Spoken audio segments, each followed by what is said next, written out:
درود و به برنامه ما خوش آمدید. طاهری سفر هستم با خبر و گزارش‌های چهارشنبه هفتم فوریه شما را از استودیوی رادیو آزادی از پراگ همراهی می‌کنم. امروز در برنامه 30 ساله‌ها هم می‌توانند پرزیدنت شوند. قانون انتخاباتی تاجیکستان را اصلاح کردند و گفتند ایراد ناظران بین المللی را به نوبت گرفتند. تمام پیشنهادها و ایرادهایی که در انتخابات قبلی ناظران بین المللی ایراد داشتند و پیشنهاد کردند به نظر گذاشته است. زمین لرزه در تایوان خانه‌های زیادی را ویران کرد. چند نفر را کشت. ماموران نجاتکارها برای رفع عاقبت‌های فلاکت را ادامه می‌دهند. در حالی که حامی مهاجران تاجیک کرامت شریپوف برای بازگشت بر روسیه تلاش دارد، برف زیاد در این کشور کار مهاجران و درآمد آنها را افزایش داده است. تفصیل خبرها. وکیلان مجلس نمایندگان در تاجیکستان قانونی را قبول کردند که به جوانان 30 ساله هم اجازه می‌دهد نامزدی خود را به مقام رئیس جمهور پیشنهاد کنند. بر اساس قانون پیشین فقط جوانان حق داشتند در انتخابات شرکت کنند که سنشان از 35 سال بالا بود. عین زمان هنگام بررسی قانون وکیلان مسئله سرمایه‌گذاری معرکه‌های انتخاباتی از طرف خارجیان و هم حضور امام علی رحمان در انتخابات‌های آینده را بررسی کردند. میرزا نبی خالقزاد شاهد قبول طرح اصلاح شده قانون درباره انتخابات رئیس جمهور در تاجیکستان بود. در اجلاس نوبتی پارلمان تاجیکستان دو طرح قانون کنستیتوسیونی کشور، یکی از آن قانون درباره انتخابات پرزیدنتی تاجیکستان و دومی درباره انتخابات وکیلان مجلس ملی و مجلس نمایندگان تاجیکستان به تصویب رسید. ضمن بررسی این طرح‌های این قانون، خصوصا درباره قانون درباره انتخابات پرزیدنتی تاجیکستان ذکر کرده شد که طی چند ماه اخیر با تأسیس گروه‌های کاری از حساب احزاب سیاسی وکیلان پارلمان این طرح مورد بررسی قرار داده شد و چند ماده آن علاوه کرده شد. از جمله طبق یکی از ماده های این طرح قانون کنستیتوسیونی انتخابات پرزیدنتی تاجیکستان من بعد دیگر مبلغ گذاری کشورهای خارجی و اشخاص علاهیده از خارج تاجیکستان به نامزدهایی که به نامزدی پرزیدنتی تاجیکستان پیشنهاد شدند منع کرده می شود. شخصان حزبای سیاسی که از خارج کشور مبلغ میگیرند به آنها پابند میشن و برای پابند شدن هر فکر اندیشی آنها را خواهنها اجرا کردنشان جایز میشه. در رایپرسی ماه می سال 2016 تغییرات مربوط به سن نامزد پرزیدنتی در طرح اصلاح قانون اساسی وارد شد و همکنون این تغییرات در قانون انتخاباتی پرزیدنتی هم درج شد. بر اساس قانون اساسی که حالا مورد عمل قرار دارد، یک شخص به وظیفه پرزیدنت بیشتر از 2 مهلت پی در پی انتخاب شده نمیتواند، اما بعد اصلاحات به قانون اساسی این محدودیت به اساسگذار صلح و وحدت ملی پیشوای ملت تطبیق نمیگردد. وضع حقوقی و وکالت‌های اساسگذار صلح و وحدت ملی پیشوای ملت را قانون کنستیتوسیونی معین می‌کند. اما برخی حقوق شناسان میگویند وارد شدن تغییرات در قانون انتخابات پرزیدنتی از سوی شاید توجه جوانان را به کارزار سیاسی فعال می‌کند، ولی پیامدهای دیگر هم به بار می‌آورد. از سوی دیگر به گفته کارشناسان در تاجیکستان در شرایط فعلی روی صحنه آمدن سیاستمداران جوان و بااستعداد مشکل است. در تایوان رفع عاقبت‌های زمین لرزه ادامه دارد که چند نفر را کشت و ده‌ها تن دیگر را زخمی کرد. زمین لرزه قوی در روز 6 فوریه ده‌ها بنا را در تایوان نیمه ویران کرده است، هرچند تعداد قربانیان زیاد نیست. جزئیات بیشتر در گزارش همکارم کیومرثی عطا.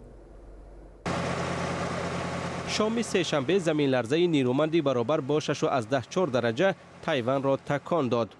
در این حادثه کمش 2 نفر کشته شد و 200 کسی دیگر جراحت برداشت. تکان‌های اولین زمین نیمه شب به وقوع پیوستند. بر پایه اطلاع خدمات گیولوژی آمریکا، مرکز زمین لرزه در نزدیکی‌های شهر هوالیان واقع در 150 کیلومتری پایتخت تایوان شهر تایبی بوده است. طبقه‌های پایانی یک چند مهمانسرا فرو ریختند، ولی بناها پوره تخریب نشدند. هنوز هم مردم در داخل بناها می‌باشند. پرزیدنت تایوان از جای حادثه زیارت کرد. می‌بینید که نظامیان برای حمایت از فروریزی کامل بناها چارچوبی پولادی نصب می‌کنند تا وقتی گروه نجات به بنا داخل شد امنیت آنها تامین باشد. وقت ضد ما کار می‌کند. باید مردم را زودتر از بناها به بیرون براریم. چندین منزل زیست، رستوران و شفاخانه نظامی فرو ریختند. چند راه ماشینگرد و 2 پل نیز ویران شدند. حالا حرکت در آن سمت منع شده است. فعلا 1300 سرباز و افسر در عملیات نجات اشتراک داشته به کمیش 220 نفر را از زیر آوار بیرون آوردند. یک دیپلمات بلندپایه امریکا گفت که حکومت کشورش هیچ علامتی را نمی‌بیند که پاکستان افراطگرایان را در قلمروش سرکوب می‌کند. در این باره جان سالیوان معاون وزیر امور خارجه امریکا روز 6 فوریه در حضور وکیلان آمریکایی صحبت کرد. اول ماه گذشته حکومت امریکا گفت با سبب پناهگاه دادن به تروریستان و افراطگرایان امریکا کمک‌های مالی به پاکستان را باز می‌دارد. بعد این تنش‌ها بین امریکا و پاکستان که از شریکان نزدیک در جنگ به ضد تروریسم بودند بد شد. قبل از آغاز برنامه در این باره صحبتی داشتم با محمد امین مدقق رئیس رادیو مشعل که برای پاکستان برنامه نشر میکند و نخست از او پرسیدم سرچشمه تنش‌ها بین امریکا و پاکستان از کجاست. پاکستانی‌ها می‌خواهند از مخالفین مسلح دولت افغانستان به صفت یک وسیله استراتژیک در مقابل هند استفاده کنند، در حالی که امریکا تعهد دارد تا این عناصر را گم بکنه و اونا را شکست بده تا در افغانستان امنیت بیاید. بنابراین پاکستان به نحو در مقابل اهداف امریکا قرار میگیره و ای که تا حال چرا این روابط خیلی پرتشنج نبود و حال شده به نظر ما در سالهای گذشته چون امریکا نیروی زیاد داشت در افغانستان بنابراین اتکای لوجستیکیش به پاکستان خیلی بیشتر بود. اما بعد از اینکه امریکایی از افغانستان خارج شد از یک طرف اتکای لوجستیکی امریکا با پاکستان کم شد و از طرف دیگه جنگ ها زیاد شد. در جنگ ها شدت آمد چون طالبا که مسلما از پاکستان حمایت میشه در اونجا پایگاه ها داره فکر کردن که در عدم حضور امریکا یا در بودن کم اساکیر امریکا در افغانستان میتونه دولت افغانستان را شکست بده و دوباره روی قدرت بیاد. بنابراین یک تقابل منافع است که تشنج باعث میشه.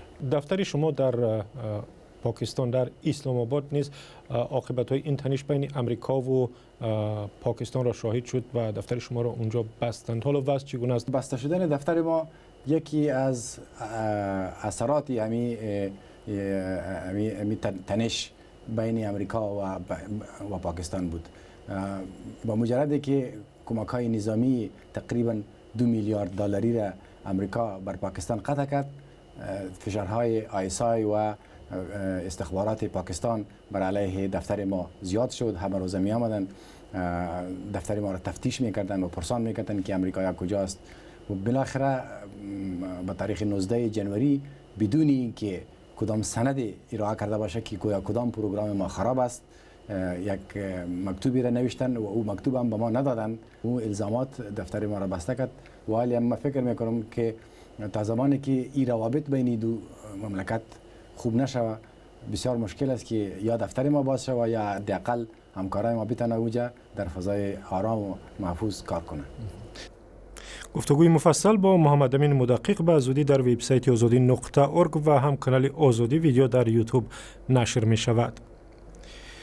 برفی زیاد در روسیه کاری هزاران مهاجر تاجیک را که به پاککاری خیابان و خانه ها مشغولند زیاد کرده. از جمله کاری قدرت الله شادیف را که در ولایت مسکو کار میکند و شما او را میبینید. عین زمان بعضی از مهاجران خرسندند که در این روزها پول بیشتر کار میکنند چون مردم زیادی به سراغشان میآیند و با پیشنهاد پول از آنها کمک میخواهند. روز 4 فوریه فقط در شهر مسکو بیشتر از نیم متر برف بارید. اما کاری زیاد تعدادی از مهاجران را در روسیه بیمار میکند و آنها برای معالجه البته به تاجیکستان برمیگردند با بیماری های کمر، دست و پای و دیگر اعضای حرکت. اما شرایط معالجه نه همیشه مهیا است. مثلا در ناحیه شهر توس یگانه دستگاه عظیم تشخیص کامپیوتری از کار مانده است و ساکنان این ناحیه مجبورند راه دراز را طی کنند و به مرکز ختلان و بعد دوشنبه بیایند. امردین عالم در این باره گزارش می‌دهد. امردین اودینایوف ساکنی 22 ساله ناحیه شهر توز 2 سال اخیر از سوزش پایها و میانش رنج میکشد. او میگوید در روسیه به این بیماری گرفتار شد ولی آنجا طبابت برایش گران بود و به تاجیکستان برگشت. بار چهارم است که برای تشخیص توموگرافیایی به بیمارخانه مرکزی شهر قرغان تپه می آید. این بار هم کارش برار نگرفت. به خاطر ویران بودن دستگاه باید 100 کیلومتر راه را طی کرده به دوشنبه برود.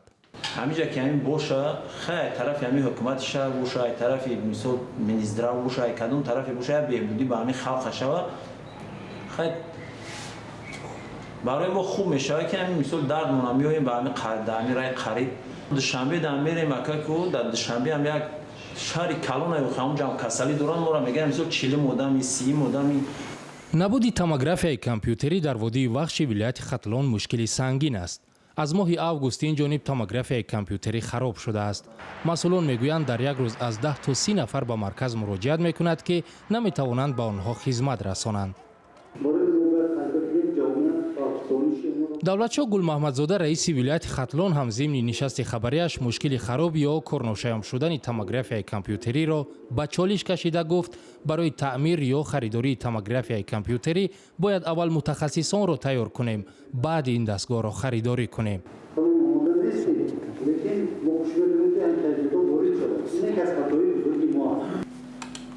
بابا مراد خدایاروف از متخصصان توموگرافیای کامپیوتری است. کار با این دستگاه را در روسیه آموخته است.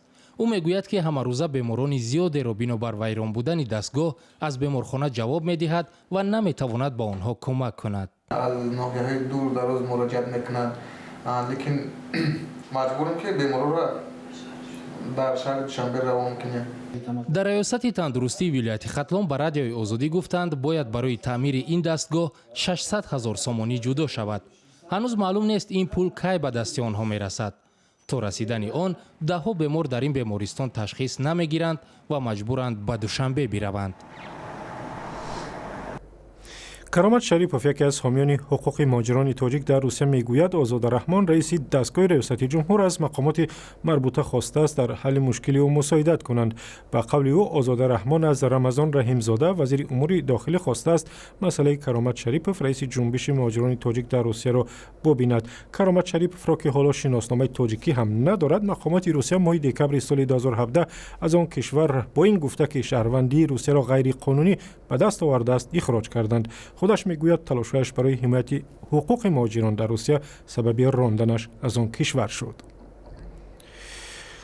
و در یکی از شهرهای بزرگ هند مردم به یک مرد مسلمان احسن میگویند که در برابر مسجدها عبادتگاه‌های بت پرستان را تعمیر میکند. غلام الدین مهمان میگوید تعمیر معبد را فرض میداند چون مهم اعتقاد است و همزیستی آسایشته پیروان دین‌های گوناگون که در هند بسیار زیادند. ساجده میرزا گزارش میدهد. در شهر غربی احمدآباد ایالت گوجرات هندوستان زادگاه سروزیر این کشور نریندرا مودی یک مرد مسلمان از حساب خود تعمیر و ترمیم معبد محلی را به عهده گرفته است. همسایه های این عملی موین غلام الدین مهمان را نمونه همزیستی آسایشته و تحمل در کشوری گوناگون مذهب و گوناگون فرهنگی هندوستان می دانند. مهمان که از خردی در این محل به وای رسیده است میگوید حالت ناگوار معبد 500 ساله بهید بهنج هنومن او را ناراحت میکرد و از این رو قرار کرد که معبد را تعمیر کند. با وجود آنکه مسلمانم من عزم نمودم که معبد را تعمیر کنم. پس انسانیت من هنوز پابرجاست. اهل محله از بازسازی معبد خیلی خوشحالند. وکیل معبد جتین گاور میگوید مهمان از قبول هر گونه کمک مالی در تعمیر عبادتگاه قدیمی دست کشید. در گذشته پدر بزرگ من مسئول تعمیر این معبد بود. حالا برادرمان مهمان این کار را بر عهده گرفته است. او هیچ گونه کمک مالی را قبول ندارد و ما هم در این کار سهمی نگذاشتیم. این خود نمونه عالی است که معبد هنومن را که پیرو الهه هندی رام می باشد برادر مسلمان ما مهمان اجرا می کند. احتمال او پیام الهی گرفته به خلاصه آمده باشد که با پول خود معبد را تعمیر کند. این عمل اعتبار معبد را باز هم بلندتر می برد. در هندوستان پیروان دین و مذهب، قوم، زبان، منطقه و نژادهای گوناگون به سر میبرند. بعضا اختلاف میان جامعه ها باعث برخوردهای خونین میشوند. و بیننده ارجمند اخبار امروز به پایان رسید. سپاسگزاریم که ما را همراهی کردید. اخبار از این هم بیشتر در وبسایت azadi.org است و هم در صفحه رادیو آزادی در فیسبوک با ما بمانید.